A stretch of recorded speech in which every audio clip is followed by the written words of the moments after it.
Question 14.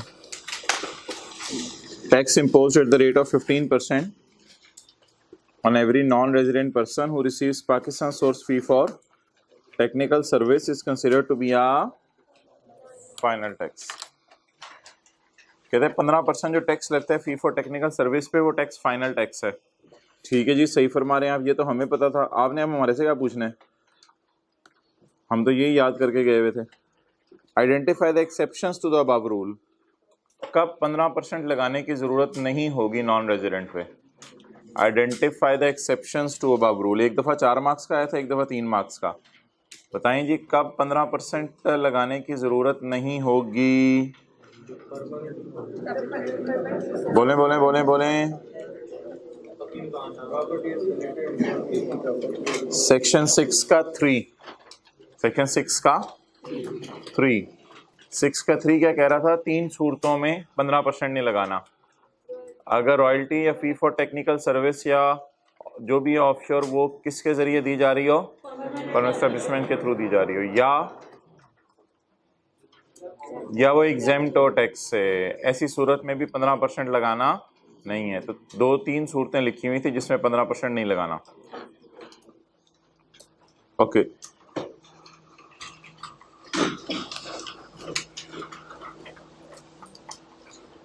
ये question 30 अभी समझ नहीं आएगा, ये तो तरतीब टैक्स क्रेडिट्स की हमने नहीं पढ़ी हुई।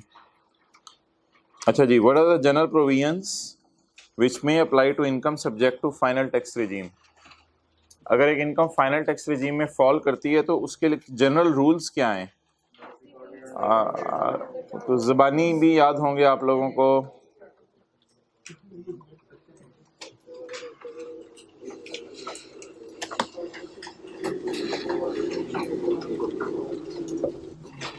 जी, कोई भी इनकम अगर फाइनल टैक्स रिजीम में गिरती है तो उसकी क्या कैरेक्टरिस्टिक्स हैं? ये जरा सेक्शन की हेडिंग पढ़ें। General provisions relating to taxes imposed under section 5, 6 and 7B। Rules applicable to income chargeable under final tax regime. Final tax regime में जो इनकम गिर रही है उसके रूल्स क्या हैं?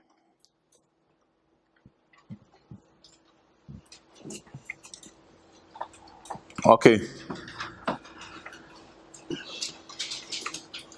under the provisions of income tax ordinance 2001 state the situations where expenditure is required to be apportioned for purpose of claiming a deduction। का मतलब क्या होता है? for claiming a deduction, मैं क्लेम कर रहा हूं, मैं दावा कर रहा हूं कि ये मेरा खर्चा है। अब मैं खर्चों को मैं क्या करना चाहता हूं? नहीं, अपोर्शन करना चाहता हूं। मैं खर्चों को क्या करना चाहता हूं? अपोर्शन करना चाहता हूं। तो वो कौन कौन सी सिचुएशंस बनेंगी जब मुझे खर्चा अपोर्शन करने की जरूरत महसूस होगी? वो कौन कौन सी सूरत बनेगी जब मुझे खर्चा अपोर्शन करने की जरूरत होगी? 3 सूरतों में मुझे खर्चा अपोर्शन करने की जरूरत होगी। वो 3 सूरतें कौन सी हैं?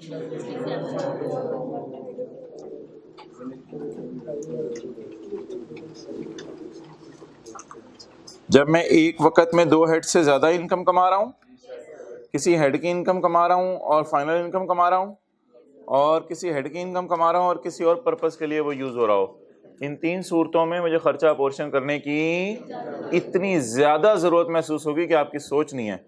ये 3 सिचुएशंस हैं जिनमें खर्चा अपोर्शन करने की जरूरत महसूस होगी और आपको करना पड़ेगा, कोई चारा ही नहीं इसके बगैर।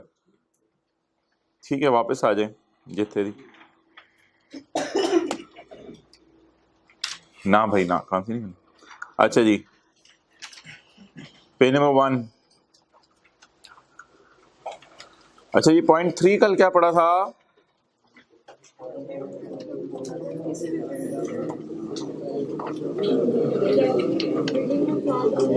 आपको आपका दोस्त किसी कमरे में जाके बंद कर दे, आप आंख खोलें तो पता चले कि उस कमरे के अंदर मशीनें लगी हुई हैं और लेबर काम कर रही है, तो आप क्या समझेंगे? आप कहाँ पहुंच गए हैं? हाँ, आसमानों पे नहीं पहुंचे, आप फैक्ट्री में पहुंच गए हैं।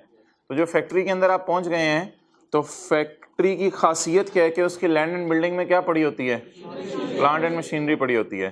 तो फैक्ट्री का जो किराया आएगा वो सारा का सारा कहाँ जाएगा, इनकम फ्रॉम अदर सोर्स में जाएगा। ओके अच्छा, आपके चाचू का जिक्र हो रहा था कल, जहन में लाएं चाचू।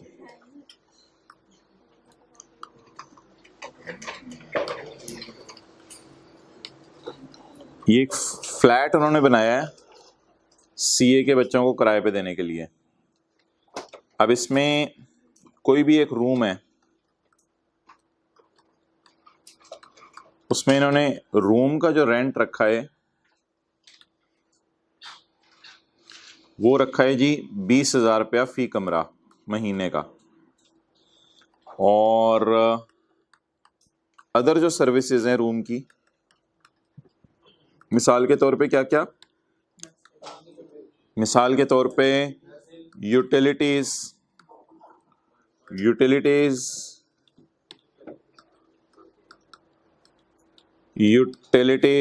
और क्या सर्विसेज हो सकती हैं चलो इंटरनेट, वाईफाई, मेस और लॉन्ड्री, सिक्योरिटी गार्ड एटसेट्रा।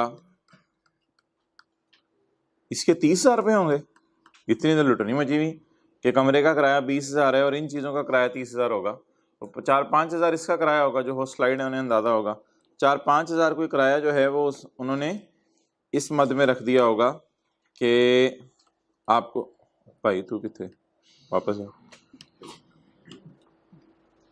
तो 4,000 रुपये कोई किराया इसका रख दिया होगा। टोटल किराया कितना हो गया, 24,000। अब आप बताएं हर कमरे का किराया आपके चाचू को कितना आ रहा है, 24,000। इसमें हजरात 20,000 जाएगा इनकम फ्रॉम प्रॉपर्टी में और 4,000 जाएगा इनकम फ्रॉम अदर सोर्स में। इसमें हम स्प्लिट करेंगे, जिसे हम कहते थे ना तोड़ो तोड़ो। तो 24,000 के 2 हिस्से करके तोड़ो तोड़ो, एक हिस्सा कहाँ चला जाएगा, इनकम फ्रॉम प्रॉपर्टी में, और दूसरा हिस्सा कहाँ चला जाएगा, इनकम फ्रॉम अदर सोर्स में। भाई सेकंड और फर्स्ट रो में जगह जंप करके आना पड़ेगा, आ जाओ जल्दी।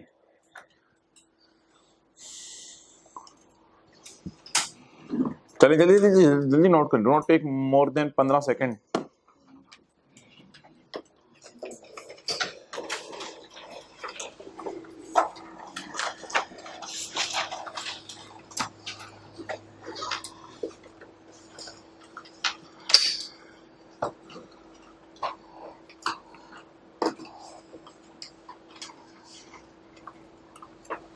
तो अबू बकर भाई, अगर जो है वो आप घर किराए पे दें और साथ जो है वो कोई सर्विसेज भी दे रहे हो, तो घर का किराया कहाँ जाएगा,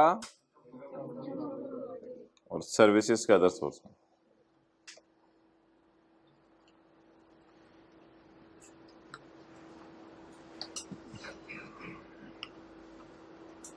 ये हॉस्टल है, ये हॉस्टल के ओनर का क्या है, इनफ्लो। अभी खर्चों का मैंने जिक्र नहीं किया, कोई ना कोई खर्चे भी जारी बातें इसके होंगे, लेकिन ये इसका क्या है, इनफ्लो है।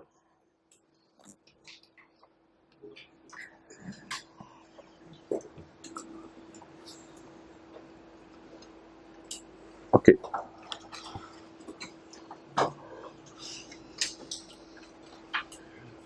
देखना पढ़ें जी। Point 3A, where rent includes amount received for providing amenities, utilities or any other service। Amenities को सर्विसेज कहते हैं, डिक्शनरी में जाके देख लीजिएगा। पता नहीं इसने क्यों अदर सर्विसेज भी लिख दिया दोबारा और एमिनिटीज का लफ्ज़ भी लिख दिया। Where rent includes amount received for providing utilities, way provide अच्छा, where rent include an amount for providing services, जहां रेंट में एक अमाउंट शामिल हो जो किसके लिए है, सर्विसेज के लिए। दोबारा देखें, where rent include an amount for providing services. 24 में 4 पड़ा हुआ है। ये सर्विसेज याद रखिएगा कनेक्टेड होंगी with the renting of building. ये सिर्फ उसी बंदे को दी जाएंगी जिसने बिल्डिंग किराए पे ली हुई है, बाकी लोगों को नहीं दी जाएगी ये सर्विस। ईट, पंजाबी वाली ईट जो सर में मारी जाती है, नहीं, ईट से मुराद ये जो 4000 है, ईट से मुराद क्या है इधर, it shall be chargeable under the head income from other source. ये इट जो है अदर सोर्स में डालनी है आपने।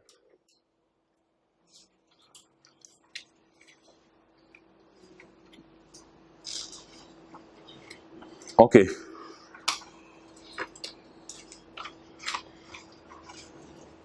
छोड़े नीचे एग्जांपल्स को, फिलहाल करने की जरूरत नहीं है अभी।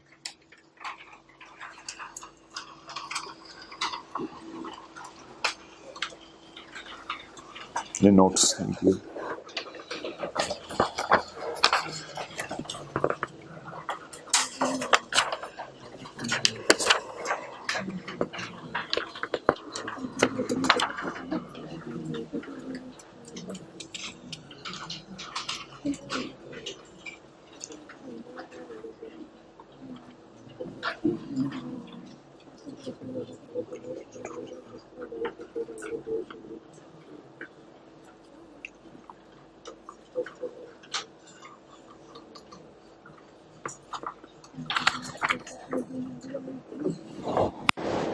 अच्छा जी, इनकम फ्रॉम प्रॉपर्टी के अंदर जो है वो खर्चे माइनस करने की इजाज़त है। मिसाल के तौर पे आपने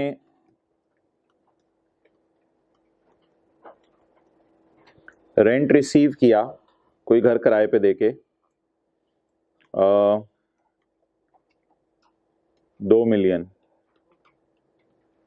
आपने घर किराए पे दिया, रेंट कितना रिसीव किया, 2 मिलियन। अच्छा, अगर आपने घर किराए पे दिया तो आपको अक्सर घर की रिपेयर करानी पड़ी होगी, तो ये डिडक्शंस होंगी या एक्सपेंसेस होंगे? एक्सपेंसेस भी कह सकते हैं, डिडक्शंस भी कह सकते हैं। आपको एक्सपेंसेस में क्या करना पड़ा जी, घर की क्या करानी पड़ी, रिपेयर। मिसाल के तौर पे आपको 30,000 रुपया रिपेयर करवानी पड़ी। अच्छा, आपको कोई इंश्योरेंस करवानी पड़ी घर की कि घर का कोई नुकसान ना हो जाए, घर टूट ना जाए किसी वजह से, कुछ सैलाब जलजला ना आ जाए, इस वजह से आपने घर की इंश्योरेंस करवाई। उसका खर्चा कितना हुआ, 50,000 रुपये। Rent collection agent, rent collection agent को आपने पे किए 15,000। क्या मतलब रेंट कलेक्शन एजेंट को आपने 15,000 पे किए? क्योंकि आप जब रेंट कलेक्ट करने तो जाते नहीं थे, क्योंकि आप तो पता बिजी बंदे थे, तो आपने अपना एक एजेंट रखा हुआ था जो क्या करता था, जाके रेंट कलेक्ट करता था। अब आप मुझे बता दें, ये जो येलो में मैंने हाईलाइट किया है ये क्या है, और जो ग्रीन में हाईलाइट किया ये क्या है? येलो में जो हाईलाइट किया है वो इनफ्लो है, और जो ग्रीन में हाईलाइट किया है वो आउटफ्लो है। ये पैसे आपके पास आए हैं, और ये पैसे, जैसे राइस के पास बात करें, आपकी फीस आ रही है, इनफ्लो सिर्फ एक है राइस का, आपकी फीस आ रही है, लेकिन आउटफ्लो बिजली के बिल, टीचर की तनख्वाहें, सिक्योरिटी गार्ड की तनख्वाहें, जनरेटर का खर्चा, पता नहीं क्या क्या आउटफ्लोज हैं। तो इनफ्लो ऑर्गेनाइजेशन का नॉर्मली एक होता है और आउटफ्लोज ज्यादा होते हैं। तो हर इनकम कमाने के लिए आपको खर्चे करने पड़ते हैं। अच्छा जी, now we will move towards, guys, now we will move towards answer. Okay, what will be my heading? हर गाय इधर आए अभी। What will be my heading? Income from property. Gross receipt बताएं, ग्रॉस रेंट 20 लाख रुपया क्या हो गया, gross rent, less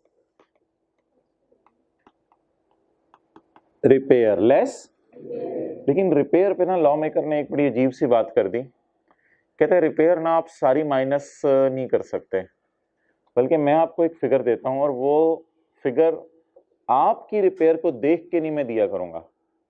कहते हैं रिपेयर मेरी तरफ से, रिपेयर की फिगर मेरी तरफ से। हमने कहा नहीं हमें नहीं चाहिए, हम हमारे पास पड़ी हुई है। कहते हैं नहीं नहीं रिपेयर की फिगर मेरी तरफ से। जिसे आप कहते हैं ना 7 वाले 5 खाना मेरी तरफ से, वो देखता ही रहता है। अच्छा तो लॉ मेकर क्या करे, बोले रिपेयर मेरी तरफ से। रिपेयर का नाम वो रख रहे रिपेयर अलाउंस, रिपेयर का नाम रख रहे रिपेयर अलाउंस।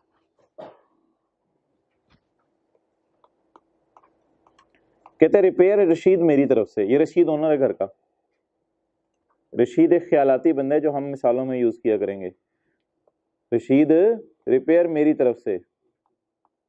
हमने कहा कितनी, कहते 1/5 लगा लो। 1/5 को वैसे 20% भी कहते हैं, तो 1/5 बस रिपेयर माइनस कर लो। जितना आपको किराया आया है उसका कितना कितना 1/5 बताएं जी। चलें छोड़ें, मैं निकाल लेता हूं। नहीं छोड़ें, अब रहने दें। हमने कहा यार हमने 30,000 रिपेयर माइनस की थी, कहते हमने 30,000 की रिपेयर किया। कहते कोई मसला नहीं, खैर है मेरी तरफ से कितनी माइनस करो, 4 लाख माइनस करो। हमें 3 बातें कर रहा हूं, आपने गौर से सुननी है। आपने सवाल वाली रिपेयर देखनी भी नहीं कि कितने रुपए है।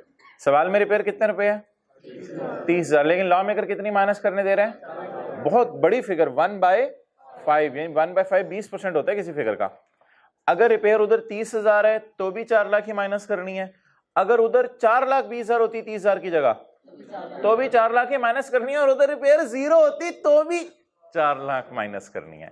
हर सूरत में आपने रिपेयर माइनस करनी है। ये रिपेयर आप 0 रुपए कराएं फिर भी लॉ मेकर की तरफ से एक बेनिफिट इसको कहेंगे, क्योंकि जब खर्चे रिकॉर्ड होते हैं प्रॉफिट कम होता है तो टैक्स कम देना पड़ता है। तो इसलिए रिपेयर अलाउंस माइनस करने की इजाजत है हमेशा 1/5।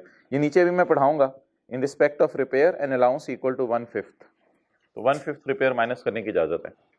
ओके आगे सीधा सीधा से यार, इंश्योरेंस में कोई मसला नहीं। इंश्योरेंस कितनी है 50,000, इसमें ऐसी कोई साइंस नहीं। ये जो रेंट कलेक्शन है ना, रेंट कलेक्शन, ये आपने एक एजेंट रखा हुआ है। जैसे कॉलेज वालों ने बंदे रखे होते हैं क्लास के बाहर, आपको पकड़ लेते हैं भाई फीस दो, तो वो फीस कलेक्शन कर रहे होते हैं। इसी तरह रेंट कलेक्शन, ये रेंट कलेक्शन में बड़ी साइंस है। ये जरा बूथे थोड़ी देर के लिए ऊपर रखने हैं आपने। रेंट कलेक्शन माइनस करने की इजाजत है लोअर ऑफ, क्या lower of, lower actual expense और 4% of rent chargeable to tax. Actual expense और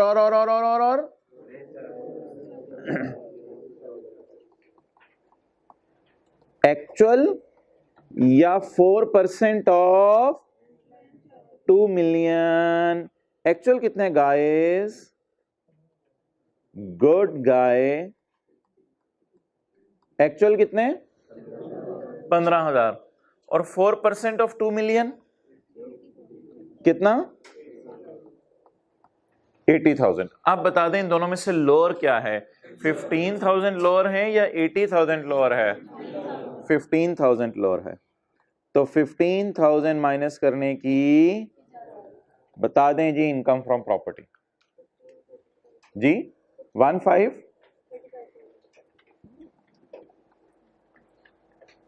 चलें जी नोट कर लें, क्वेश्चन भी सॉल्यूशन भी। और वकर तू बताता नहीं है यार। अब ये देख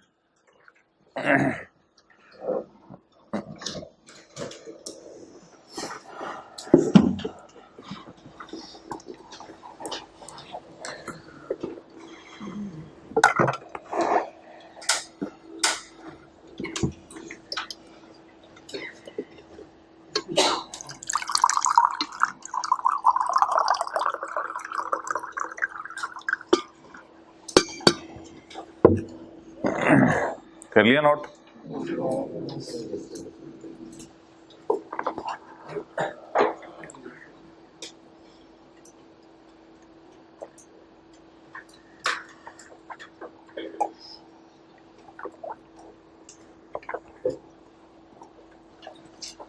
रिपेयर कराए ना कराएं, कितनी माइनस करनी है? 1/5। बाकी कोई खर्चे हैं वो पूरे माइनस कर लें, जैसे इंश्योरेंस वगैरह। और लेकिन ये जो रेंट कलेक्शन एजेंट रखा हुआ है, इसकी जो फीस है ये कितनी माइनस करनी है? Lower of actual 4% of rent chargeable to tax.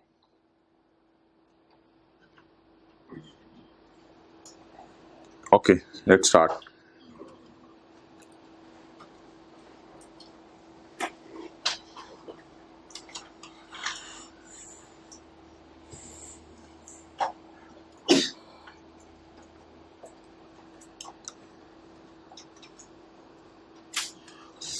चलें जी, following deductions shall be allowed under the head income from property.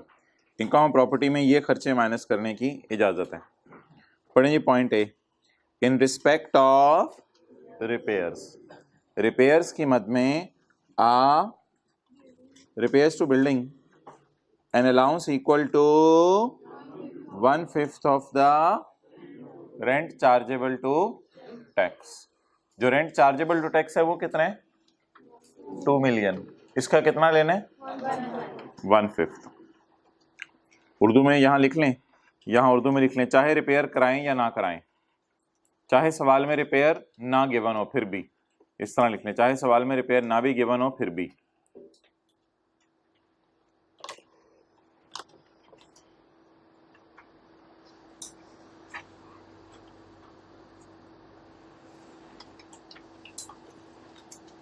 चलें जी आगे बढ़ें।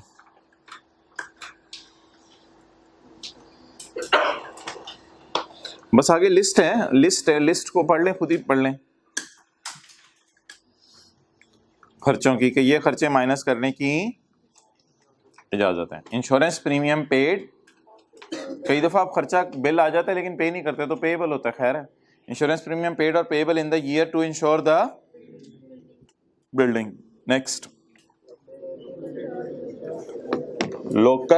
लोकल रेट, लोकल रेट से मुराद लोकल टैक्स है, कोई लोकल रेट, ये ना इसको कहते हैं प्रॉपर्टी टैक्स। ये जो पॉइंट सी है ना, इससे मुराद है प्रॉपर्टी टैक्स। अच्छा, ये प्रॉपर्टी टैक्स सुनिएगा क्या है, ये प्रॉपर्टी टैक्स कोई इनकम टैक्स नहीं है। इनकम टैक्स तो हमारा लॉ है जो हम पढ़े हैं, बल्कि इस लॉ का नाम है income tax ordinance 2001। Property tax वो एक ऐसा टैक्स है कि आप अगर किसी महंगे इलाके में आप घर बनाएं, एक तो ना गांव में घर बना लिया, नहीं, किसी शहर में महंगे इलाके में घर बनाएं, तो उसे कहते हैं आपकी प्रॉपर्टीज शहर में है, तो आपकी प्रॉपर्टी कनाल की है तो उस पर अलग टैक्स आएगा, 10 मरले की अलग आएगा। शायद किसी को प्रॉपर्टी टैक्स का नोटिस भी आया हो, घर जो इधर बैठे हुए हैं लोग। तो property tax has nothing to do with income tax. Income tax तो किसने जमा कराना है? मैं कहता हूं डिफेंस के अंदर ये 50 घर हैं, तो इनकम टैक्स तो सिर्फ वो 2 घरों वाले जमा कराएंगे जिन्होंने घर किराए पे चढ़ाए हुए हैं। बाकी 48 लोग और ये वाले 2 भी प्रॉपर्टी टैक्स तो जमा सारे ही 50 के 50 कराएंगे। तो प्रॉपर्टी टैक्स किसने जमा करवाना होता है? सबने जमा करवाना होता है, जिनके पास भी महंगे इलाके में घर है। एक और आपको छोटी सी मिसाल दूं, अब एक बंदा कहता है कि 10 दोस्त बैठे हुए हैं, 10 दोस्तों के पास गाड़ी है, 10 के 10 दोस्तों ने, आपको पता है गाड़ी का टोकन टैक्स साल के आखिर में जमा कराना होता है एक्साइज के दफ्तर में जाके, ठीक है, वो टोकन टैक्स है, वो इनकम टैक्स नहीं है। उन 10 में से 2 दोस्त कहते हैं कि मैं गाड़ी को टैक्सी के तौर पे या क्रीम के तौर पे चलाता हूं, उन 2 को एक और टैक्स भी जमा कराना पड़ेगा, क्योंकि वो अब कमाई शुरू कर दी है उन्होंने उस गाड़ी से, और वो घर में इस्तेमाल नहीं कर रहे, कमाई कर रहे हैं, तो साल के एंड पे उन गाड़ी के ऊपर उसे जो इनकम कमाई उन्होंने पूरे साल में, उसे इनकम टैक्स जमा करवाना पड़ेगा। क्लियर? तो इस तरह जरा बात समझने की कोशिश करें। डिफेंस में किसी इलाके में 50 घर हैं, 50 के घर प्रॉपर्टी टैक्स का नोटिस आएगा, मोहतरम प्रॉपर्टी जमा कराएं, प्रॉपर्टी टैक्स जमा कराएं। इतने महंगे इलाके में आप लोगों ने प्रॉपर्टीज बनाई हुई हैं। हाँ, उन 50 में से कनाल वालों को ज्यादा पैसे देने पड़ेंगे, 5 मरले वालों को कम पैसे देने पड़ेंगे, लेकिन 2 घर उनमें से किराए पे चढ़े हुए थे, 48 घरों में लोग खुद रह रहे थे। उन 2 घरों वालों को कहा जाएगा कि आप साल के एंड पे जो घर का किराया है उस पे क्या जमा करवाएं? Income tax. तो ये प्रॉपर्टी टैक्स है, it has nothing to do with income tax.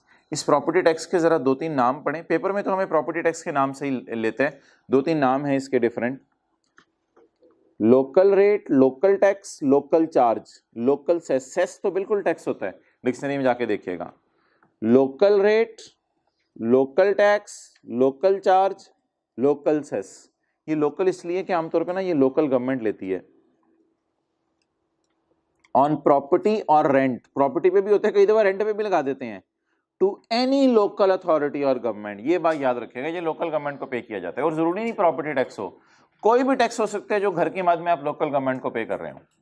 अब अगर खुल के बात करें, प्रॉपर्टी टैक्स एटसेट्रा, कोई और टैक्स भी हो सकता है, लेकिन please please please please income tax यहां पे जिक्र नहीं हो रहा, क्योंकि इनकम टैक्स तो हमने खुद अभी निकालना है। इनकम निकलेगी तो टैक्स निकलेगा ना, तो इनकम टैक्स की इधर बात नहीं हो रही। उसके अलावा कोई भी टैक्स आप पे कर दें वो आपको माइनस करने की इजाजत है। तो उर्दू में सफे के टॉप पे लिख लें, इनकम टैक्स के अलावा कोई भी टैक्स पे कर दें प्रॉपर्टी की मद में तो माइनस करने की इजाजत है।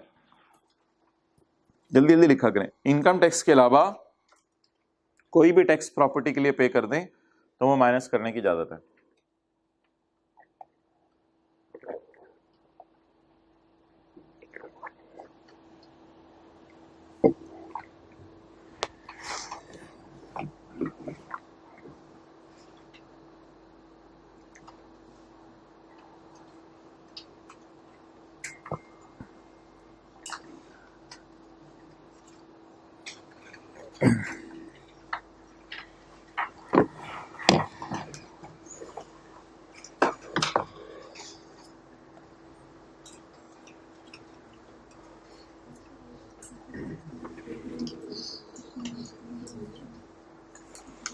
ओके,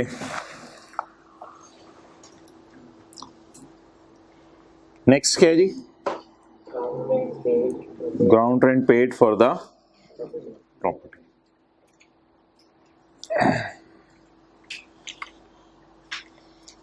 लिखें, इसमें इंग्लिश लिखनी है थोड़ी सी, पहले बात समझ लीजिएगा।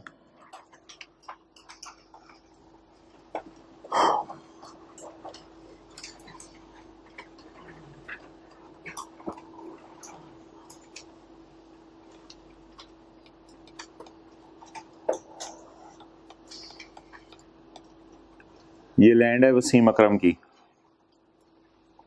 तो वसीम अकरम की जो लैंड है, तो इंजमाम ने कहा कि भाई ये मुझे बेच दो। उसने कहा नहीं यार, मेरा कोई बेचने का इरादा नहीं। तो उसने कहा चल मैंने यहाँ घर बनाना है, मैंने यहाँ घर बना के ना, इंजमाम ने कहा मैंने यहाँ घर बना के किराए पे देना है। तो वसीम अकरम ने कहा अच्छा चलो ठीक है, कोई मसला नहीं, ये मेरी लैंड है, मेरा इधर शिफ्ट होने का भी कोई इरादा नहीं, तो ठीक है तुम ऐसा करो यहाँ घर बनाओ, घर बना के किराए पे दो। 10-15 साल बाद ना ये घर तुम्हें तोड़ना पड़ेगा, हो सकता है मेरा यहाँ आने का इरादा बन जाए, लेकिन अगर तुम ये एक्सपेक्ट करो कि ये लैंड मैं तुम्हें बेच दूँ तो माजरत, ये मैं आपसे मदद करता हूँ। तो वसीम अकरम इंजमाम को इजाज़त दे देगा, इंजमाम इस पर क्या बना लेगा? बिल्डिंग, घर बना लेगा, और घर बना के इंजमाम सर आसिफ को किराए पे दे देगा। अब ज़मीन किसकी? वसीम अकरम की। घर के वो जो ऊपर बिल्डिंग वो किसकी? इंजमाम की। और किराएदार कौन? सर आसिफ। तो इस अरेंजमेंट में जो किराए पे घर दे रहा है वो अब वसीम अकरम नहीं है, वसीम अकरम ने तो अपनी लैंड किराए पे दी हुई है। जो किराए पे घर दे रहा है वो कौन है? इंजमाम। इंजमाम को जो घर का किराया आएगा वो इंजमाम की इनकम फ्रॉम प्रॉपर्टी होगा। वसीम को जो किराया आ रहा है वो भी हमारी बहस नहीं है, वो फिर किसी चैप्टर में करेंगे। इंजमाम को जो किराया आएगा बिल्डिंग का वो उसकी इनकम फ्रॉम, वो जो सर आसिफ से जो किराया आएगा उसमें से ग्राउंड का रेंट इंजमाम को माइनस करने की इजाजत है, क्योंकि ये इनकम कमाने के लिए खर्चा करना पड़ रहा है ना। तो ये सारी बात आप जरा लिख लें जी। बिल्कुल, मैं पूरा लिखवा के रिपीट करूंगा। इंजमाम ने बनाई, क्या बनाई? बिल्डिंग बनाई। चलें जी लिखें, जरा आप दो मिनट में लिखने की कोशिश करनी है। वसीम अकरम owns a land. Wasim Akram owns 10 marla land. Wasim Akram owns 10 marla land. He has rented out to, बोले he has rented out to Inzamam for rupees 6 lakh. He has rented out to Inzamam for rupees 6 lakh. Full stop. Inzamam constructed building on it. Inzamam constructed building on it.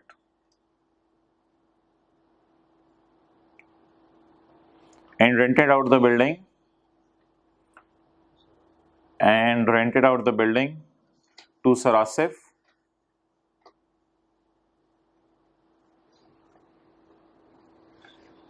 for rupees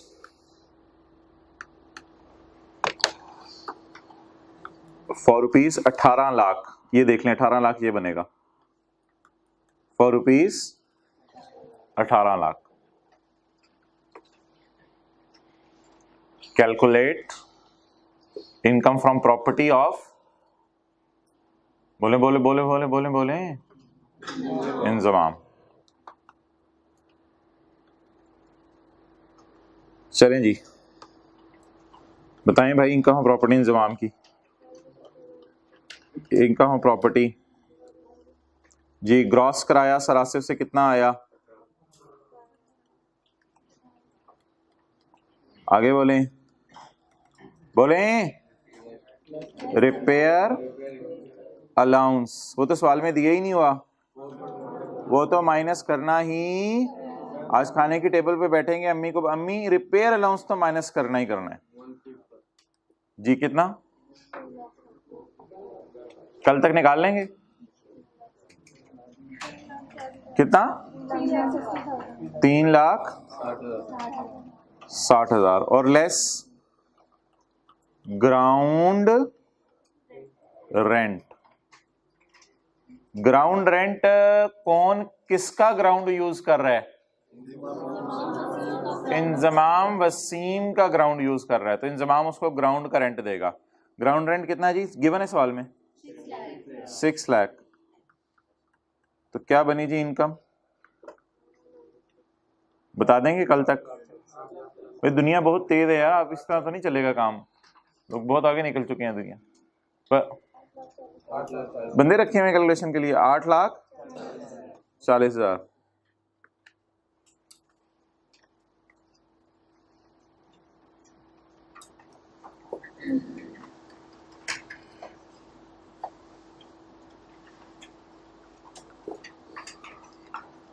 तो ground rent किसकी books में deduction allow है? जो उसे पे कर रहे हैं। पे करने वाला कौन है? जिसने ग्राउंड को किराए पे लिया हुआ है। तो ग्राउंड को किराए पे लेने वाला इंजमाम है।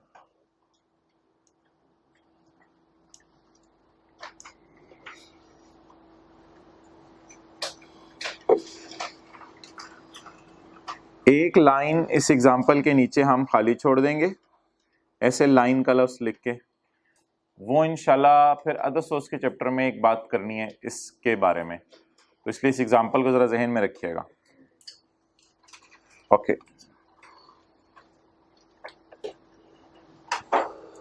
चलिए आगे चलो।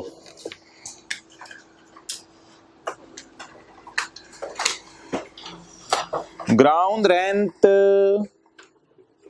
पेड फॉर द लैंड होता है, पेड फॉर द लैंड।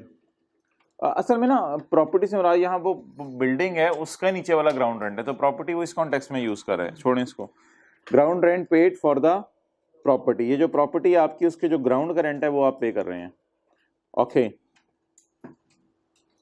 अच्छा यार, ये ऐसे ही लॉ में करना तंग करने के लिए पॉइंट बनाया है, तो इसमें जितना मैं बता दूंगा बस उसी हद तक हम डिस्कशन करेंगे। इन तीनों पॉइंट्स के ऊपर मैं कोई क्वेश्चन नहीं आपका लूँगा, ना क्लास में ना ग्रुप्स में। इन तीनों के ऊपर मैं आपका कोई क्वेश्चन नहीं लूँगा। कि जिस हद तक लॉ मेकर ने बताया मैं उसी हद तक डिस्कस करूँगा, इससे ज़्यादा आपको गहराई में जाने की ज़रूरत नहीं है। पॉइंट ई, सिर्फ एक बात इसमें हो रही है, घर बनाने के लिए अगर इंजमाम ने किसी से कोई कर्जा वगैरह लिया है, ज़ाहिर बात है बिल्डिंग हो सकता है बहुत महंगी बन रही हो, तो किसी से कर्जा लिया है तो कर्जे पे इंटरेस्ट पे किया होगा, तो वो इंटरेस्ट भी माइनस करने की इजाज़त है। इन तीनों पॉइंट्स में एक ही बात हो रही है। तो घर बनाने के लिए इसने कर्जा लिया, उस कर्जे के ऊपर क्या दिया, तो वो इंटरेस्ट माइनस करने की इजाज़त है। तो इन तीनों पॉइंट्स का एक ही मतलब है, interest paid on loan, interest paid on loan. और लोन क्यों लिया होगा, क्योंकि बिल्डिंग महंगी बन रही होगी, ईंटें बजरी सीमेंट महंगे हो गए होंगे, तो लोन लेके इसने फिर घर बनाया होगा, तो interest paid on loan.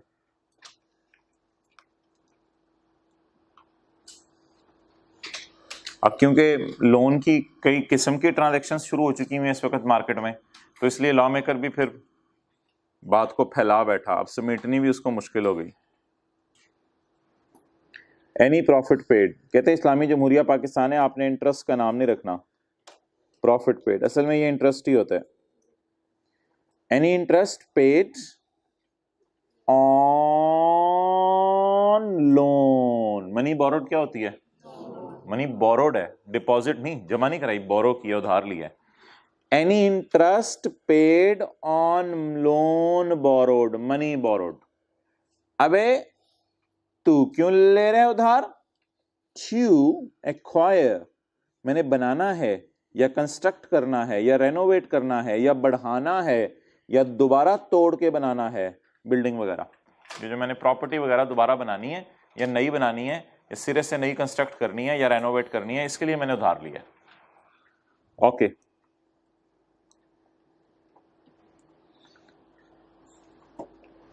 If the property is acquired, कई दफा लोग बना बनाया घर भी ले लेते हैं। If the property is acquired, if the property is constructed, if the property is renovate करना, if the property is extended, 4 से 5 कमरे कर लिए, और इफ द प्रॉपर्टी इज दोबारा तोड़ के बनाई, with loan, with loan, contributed by, contributed से मुराद given, if loan is given by, ये कोई इदारा है जो घर बनाने के लिए लोन देता है, इस इदारे का नाम बस याद कर लेना, मुश्किल सा नाम है, हाउस बिल्डिंग फाइनेंस कॉर्पोरेशन, सुना ही होगा आपने नाम। तो विद लोन गिवन बाय, बोले बोले हाउस बिल्डिंग और scheduled bank, bank scheduled bank ही होते हैं क्योंकि स्टेट बैंक के अंडर होते हैं सारे, तो शेड्यूल्ड बैंक ऐसे ही कहते हैं, बस बैंक ही है असल में लफ्ज। तो और शेड्यूल्ड बैंक,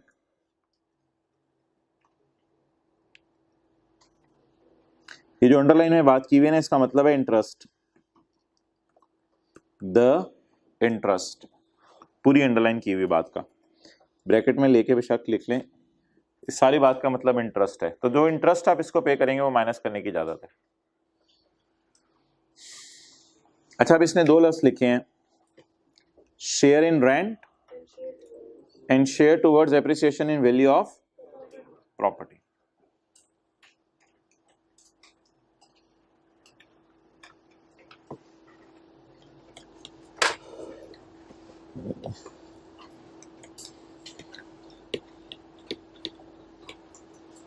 ये बैंक है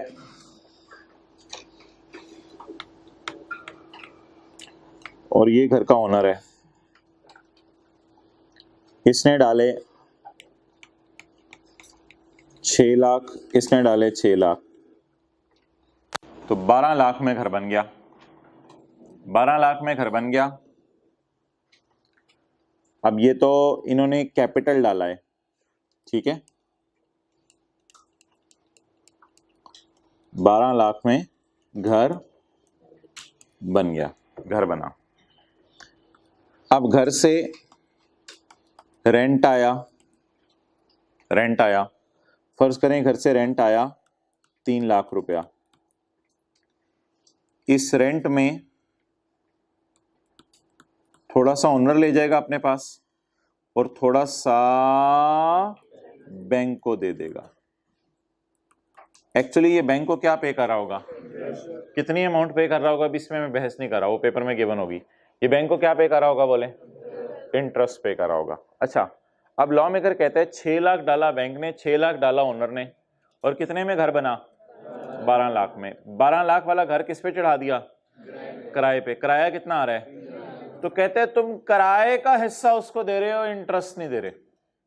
तुम किराए का हिस्सा उसे दे रहे हो थोड़ा सा, लेकिन इंटरेस्ट नहीं दे रहे। हालांकि ऐसा नहीं होता, बल्कि ऐसा होता है कि आपको पता है अगर साल हमारा घर किराए पे ना भी चढ़े तो बैंक इंटरेस्ट मांगता है, वो नहीं छोड़ेगा। लेकिन लॉ मेकर कहते हैं नहीं नहीं, इस्लामी जमहूरिया पाकिस्तान है, मैं आपको और तरीके से सिखाना चाह रहा हूं। कहते हैं तुम किराए का कुछ हिस्सा बैंक को दे रहे हो, इंटरेस्ट पे नहीं कर रहे। लफ्ज बोलें शेयर इन रेंट। तो बैंक को जो आप देंगे वो क्या देंगे, शेयर इन, लेकिन हम इसे क्या कहते हैं, इंटरेस्ट कहते हैं। तो हमने कहा नहीं यार ये कोई लॉजिक ज्यादा अच्छी समझ नहीं आई, एक मिनट, ये कोई बात समझ नहीं आई। तो कहते हैं चलो मेरी एक और बोंगी सुनो। कहते हैं चलो वो जो प्रॉपर्टी आपने दी हुई है उसको, प्रॉपर्टी में लैंड की आपको पता है अक्सर कीमत बढ़ रही होती है। तो जो भी आपने 6 लाख लगा के जहां घर बनाया है, लैंड खरीदी थी, घर बनाया, बनाया, जो जैसा भी खरीदा था आपने, तो आपकी प्रॉपर्टी की भी तो कीमत बढ़ रही है। तो जो आपकी प्रॉपर्टी की कीमत रोजाना बाजार में बढ़ती जा रही है, तो महंगी हो रही है प्रॉपर्टी, तो उस प्रॉपर्टी के 2 हिस्सेदार हैं, बैंक भी और आप भी। तो आप उसे अपनी प्रॉपर्टी की बढ़ी हुई कीमत का हिस्सा दे रहे हो। ऐसी बात ना करना आप इंटरेस्ट दे रहे हो, अल्लाह को पता चल जाएगा। तो ऐसी बात ना करना आप उसे इंटरेस्ट दे रहे हो, आप उसे क्या दे रहे हो, अपनी प्रॉपर्टी में जो बड़ा हुआ हिस्सा है उसका कुछ हिस्सा उसको भी दे रहे हो, क्योंकि उसने भी 6 लाख रुपए डाला हुआ है। हालांकि आपको पता है कि अगर प्रॉपर्टी की कीमत ना भी बढ़े तो भी बैंक इंटरेस्ट मांगेगा, ऐसी बात नहीं है बैंक इंटरेस्ट नहीं मांगेगा। तो इसलिए बैक एंड पे जहन में यही रखना है कि ये इंटरेस्ट है। लेकिन लॉ मेकर ने 2 नाम रखे हैं, शेयर इन रेंट और share in appreciation for value of house. चलें जी नोट कर लें।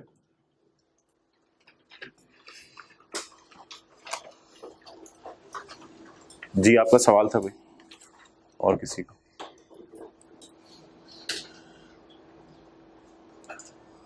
कितने लोगों के पास कॉपीज नहीं है, हाथ खड़ा करें इस चैप्टर की। 1 2 3 4 कॉपीज ले आओ, हैं पड़ी हुई हैं, हाँ ले आओ।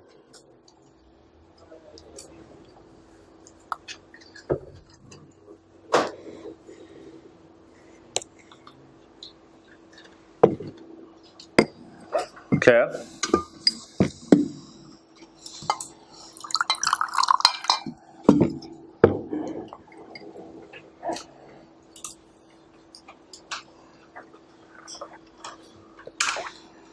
इसीलिए ना उसने यहां लोन नहीं लिखा लफ्ज, इसलिए उसने यहां भी लफ्ज पता है क्या लिखा है, कैपिटल कॉन्ट्रीब्यूटेड। जरा ऊपर जाके देखें अगर आपके पास नोट्स हैं तो यहां उसने लफ्ज क्या लिखा है, ताकि कहीं से आपको इंटरेस्ट से लगे ही ना, कैपिटल कॉन्ट्रीब्यूटेड। लेकिन असल में ये कैपिटल नहीं होता, ये क्या होता है, लोन ही होता है। ये 6 लाख रुपए, सॉरी ऊपर लिखना है, ऊपर लिखना ना, आप लोग भी इसी तरह कर लें। अच्छा तो कैपिटल कंट्रीब्यूट किया या लोन दिया बैंक ने, असल में लोन दिया है।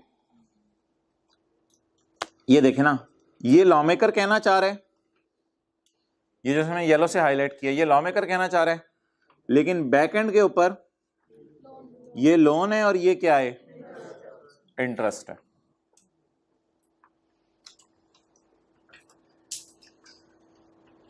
पढ़ें जी। अब ये बात एक और जगह आएगी, आपने दोबारा नहीं पूछनी। पॉज कर लिया करें ऑनलाइन वाले, ये फिजिकल वाले तो माशाल्लाह तेजो तेज लिख रहे हैं, आप भी तेज ही लिखते होंगे। अच्छा जी, पॉइंट नंबर एफ। अच्छा ये जो ई है ना, ई में देखिए इसने शुरू ही यहां से किया था, देखिए देखिए देखिए देखिए देखिए, इंटरेस्ट पेड, और इधर ना एंड पे लाया the share in rent and share towards appreciation in value of property paid by owner to, बोले बोले बोले, बैंक। या house building finance corporation?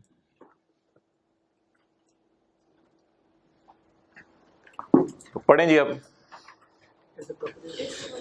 If the property is acquired, constructed, renovated, extended or reconstructed with a loan contributed by bank, the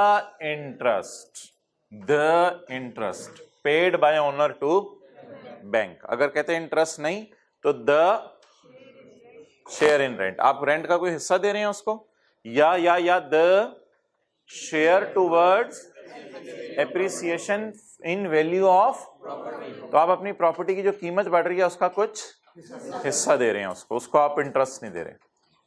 अच्छा, अब ई और F में फर्क क्या है? तो ई में लिख लें लोन किसी इंडिविजुअल से भी ले सकते हैं, एफ में तो बैंक से लोन लिया, तो ई में लिख लें किसी इंडिविजुअल से भी लोन ले सकते हैं, ताकि ई और एफ में आपको फर्क भी पता चल जाए। ये बात लिखा करें, फिर आप लोगों के सवाल खत्म हो जाएंगे। ई किसी इंडिविजुअल से भी लोन ले सकते हैं, या किसी और से भी, किसी से लोन ले लें बस ई में, लेकिन एफ में किससे लोन लेना है? बैंक से और हाउस बिल्डिंग फाइनेंस कॉर्पोरेशन से। आ जाओ, हाथ खड़े करें जिसके पास नोट्स नहीं है। और इधर थर्ड रो में, तीसरी शुरू से। ओके, क्या चीज? एक्वायर, ये वाला एक्वायर का मतलब है आपने बना बनाया कर लिया, आपने खुद तामीर नहीं की। एक और दे दो। अच्छा जी, चलें आगे। कौन सा पॉइंट है जी? जी, बहुत लंबी जम मारी है। जी है भाई आगे। वेयर प्रॉपर्टी इज मॉर्टगेज्ड, अक्सर आपको पता है, ये ब्रैकेट काट दें, अक्सर आपको पता है लोग लोन नहीं देते। लोन जब देते हैं तो कहते हैं कि अपनी जमीन के डॉक्यूमेंट्स मेरे पास रखवाओ, क्योंकि ऐसा भी उससे तुम लोन लेके भाग जाओ। तो वो वाला सिनेरियो बस डिस्कस कर रहे हैं, रेपिटेशन है। तो आपने किसी से लोन लिया, उसने कहा कि अपनी प्रॉपर्टी के डॉक्यूमेंट्स मुझे मोर्टगेज करवाओ। मोर्टगेज का मतलब है अपनी प्रॉपर्टी के डॉक्यूमेंट सबूत के तौर पे मेरे पास रखवा दो, ताकि अगर तुम मेरे गिरवी रखवा दो, ताकि अगर तुम मेरे लोन लेके भागे तो मैं ये चीजें बेच दूं।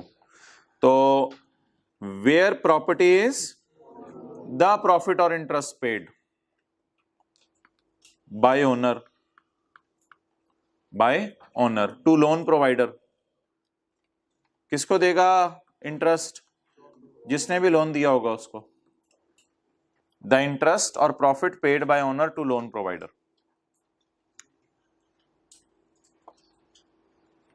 तो पॉइंट जी के लिए सफे के एंड पे या टॉप पे कहीं लिख लें पॉइंट जी के बारे में। इसमें हम अपने, और ये मैं प्लीज ये सवाल दोबारा नहीं लूंगा, व्हाट्सएप वालों को भी बड़ा क्लियरली बता रहा हूं, जो बात मैं उर्दू में लिखवा दूं वो एनफ होती है, वो फिर रिपीट नहीं करूंगा मैं। Where the property is mortgaged, mortgage को अंडरलाइन करके नीचे लिख लें। मैंने प्रॉपर्टी के डॉक्यूमेंट्स, या ओनर ने प्रॉपर्टी के डॉक्यूमेंट्स लोन प्रोवाइडर के पास रखवा दिए। सिक्योरिटी जिसे कह सकते हैं आप। ओनर ने प्रॉपर्टी के डॉक्यूमेंट्स लोन प्रोवाइडर के पास रखवा दिए।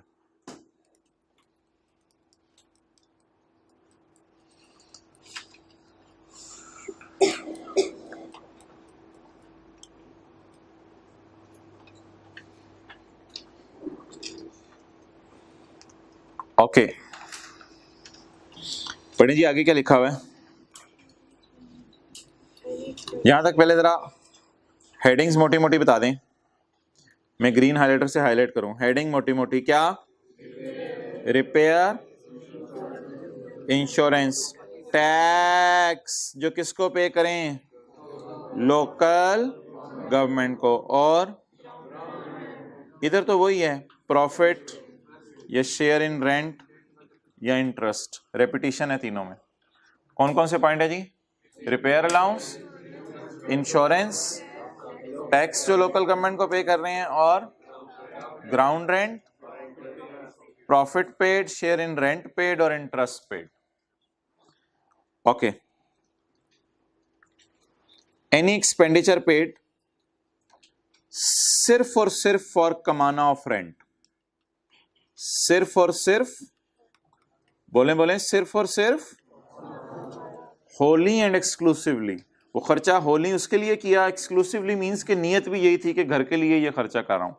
होली एंड एक्सक्लूसिवली कोई भी खर्चा किया जो सिर्फ और सिर्फ क्या कमाने के लिए किया, रेंट कमाने के लिए किया। इसमें क्या आएगा, इंक्लूडिंग एडमिन चार्जेस, कोई एडमिन चार्जेस भी हो सकते हैं और कलेक्शन चार्जेस तो भी हमने किए हैं, लेकिन ये खर्चा सारा माइनस कर सकते हैं या up to lower of actual expense और 4% ऑफ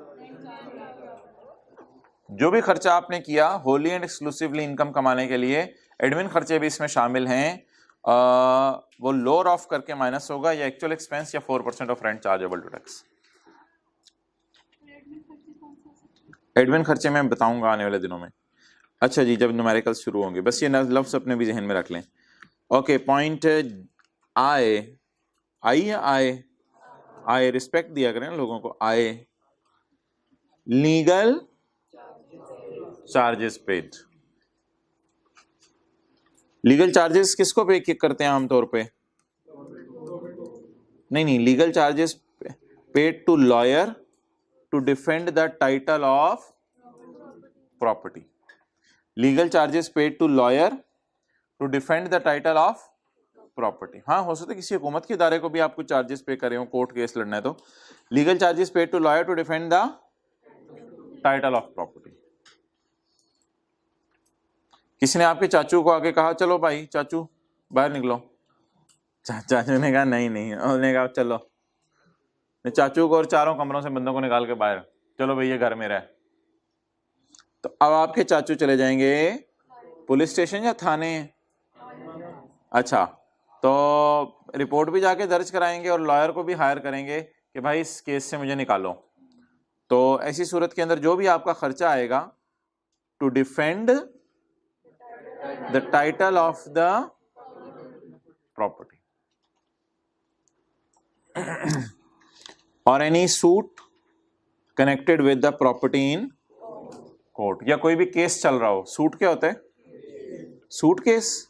नहीं, any case connected with the property in court.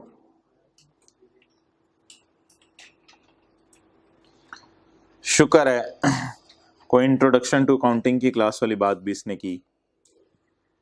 Bad debt भी खर्चे के तौर पे माइनस कर सकते हैं। बैड डेट भी खर्चे के तौर पे। बैड डेट क्या होता है? किराएदार ने कहा था मैं किराया दूंगा, 2-3 महीने रहा, रह के चला गया, अब ना किराएदार मिल रहे ना किराया मिल रहा। बैड डेट को क्या कहते हैं? क्या कहते हैं? ओ भाईजन ए देख लो, जो मैं कह रहा हूं वो कर लो ना। बैड डेट को क्या कहते हैं? Unpaid rent. तो बैड डेट माइनस करने की इजाजत है, लेकिन कितनी शराइत पूरी होनी चाहिए? 3 शराइत पूरी होनी चाहिए तो बैड डेट माइनस करने की इजाजत है।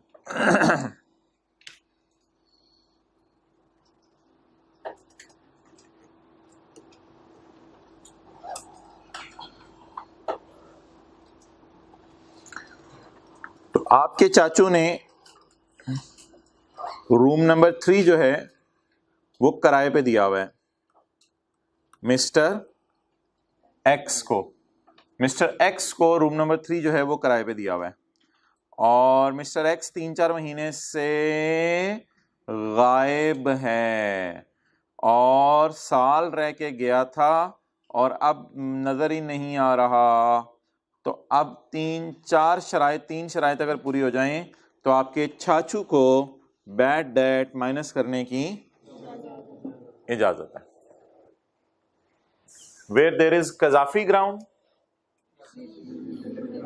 Reasonable ground. Where there are, जहां कौन से ग्राउंड्स हों?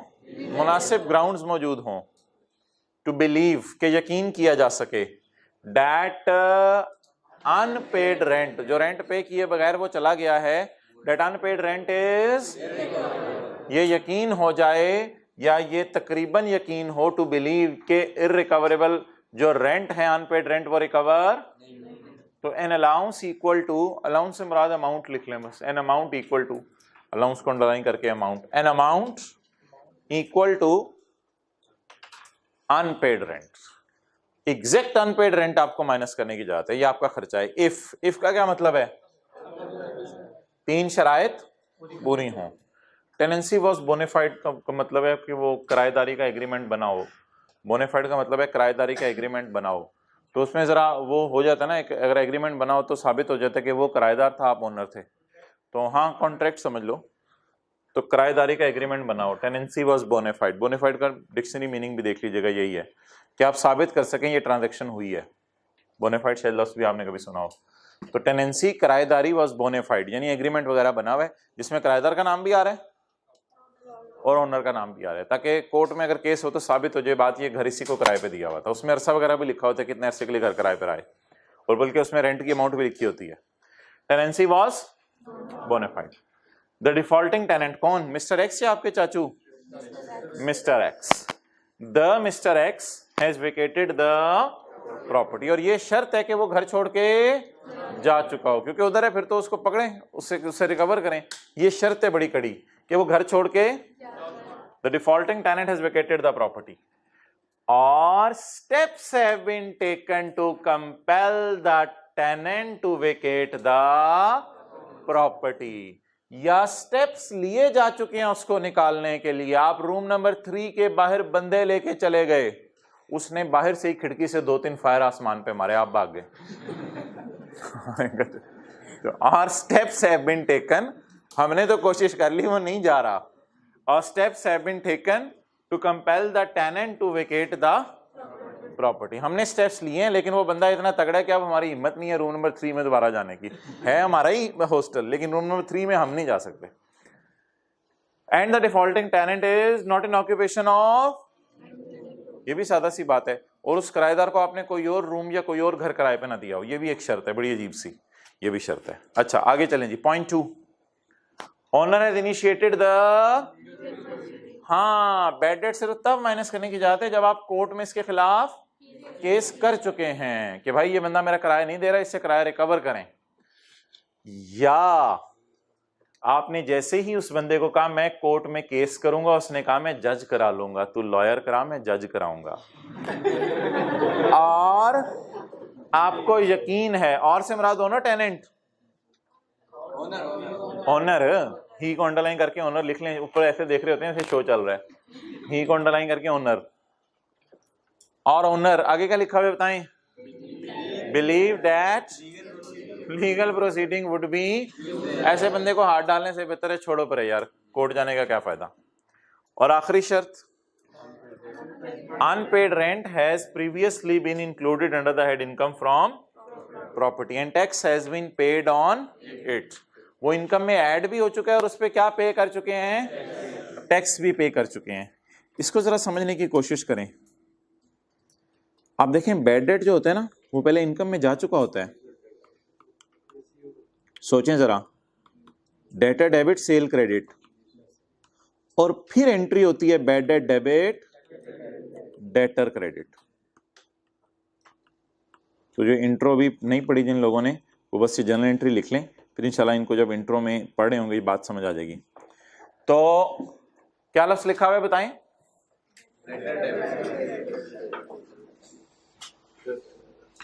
Unpaid rent has previously been included under income. Unpaid rent, मिसाल तो आपको रेंट की नहीं दे रहा, लेकिन समझाने के लिए, unpaid rent has been previously included in income. और आपको पता है अकाउंटिंग की क्लास में भी ये होता है, बैड डेट होता ही वो था जो पहले किस में गया होता था? सेल में गया होता था। तो ऑब्वियसली बैड डेट किसको रिकॉर्ड करते हैं? जिसे पहले कहां लेके जा चुके हैं? इनकम में। अब किस में डाल देते हैं? खर्चे में। तो सेल तो इनकम भी होती है ना।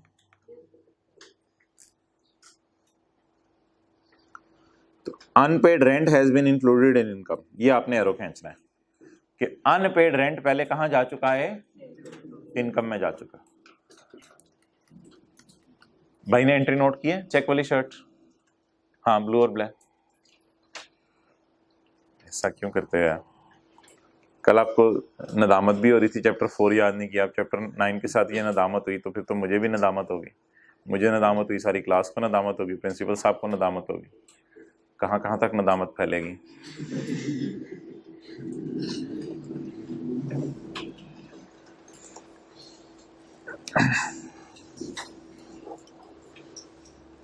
वक्त थम सा नहीं गया आज। अच्छा चलें आगे भाई, ये इसको खत्म कर दें, बस ये पॉइंट दोबारा पढ़ लें।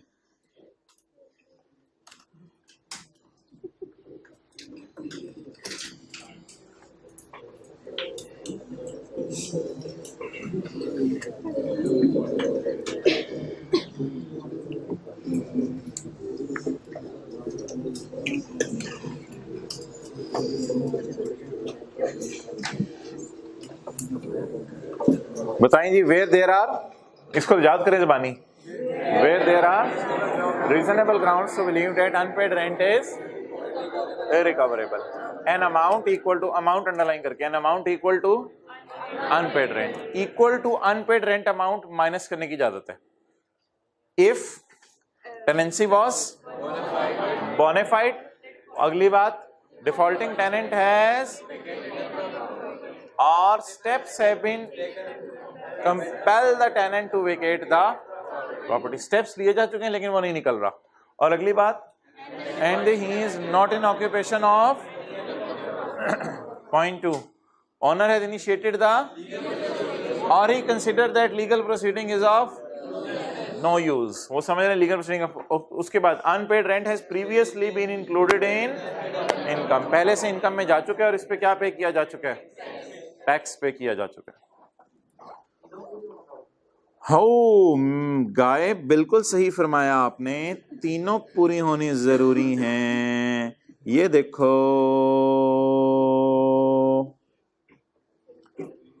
ओके,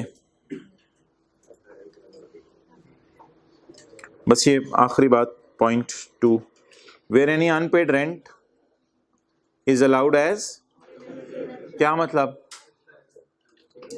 जहां अनपेड रेंट खर्चे के तौर पे माइनस हो जाए, इज होली और partly recovered later on, is Holi और पार्टली, क्या मतलब इज होली और partly recovered later on, bad debt वापस मिल गया। आगे पढ़े बगैर बता दें क्या होगा, अब ये खर्चे के तौर पे माइनस होगा, अब ये इनकम में चला जाएगा, इनकम में चला जाएगा। जो बंदा पैसे लेके भागा था वो बंदा पैसे लेके आ गया, वो बंदा बंदे लेके नहीं आया, वो बंदा पैसे लेके आ गया। The amount recovered shall be chargeable, chargeable का क्या मतलब, अंडरलाइन कर लें, taxable, shall be chargeable, shall be taxable in the year of receipt, जिस साल वो पैसे लेके आया, जिस साल बैड डेट रिकवरी हुई। उर्दू में लिख लें, बैड डेट रिकवरी इनकम में जाएगी, हाँ इनकम हम प्रॉपर्टी में, बैड डेट रिकवरी इनकम हम प्रॉपर्टी में जाएगी।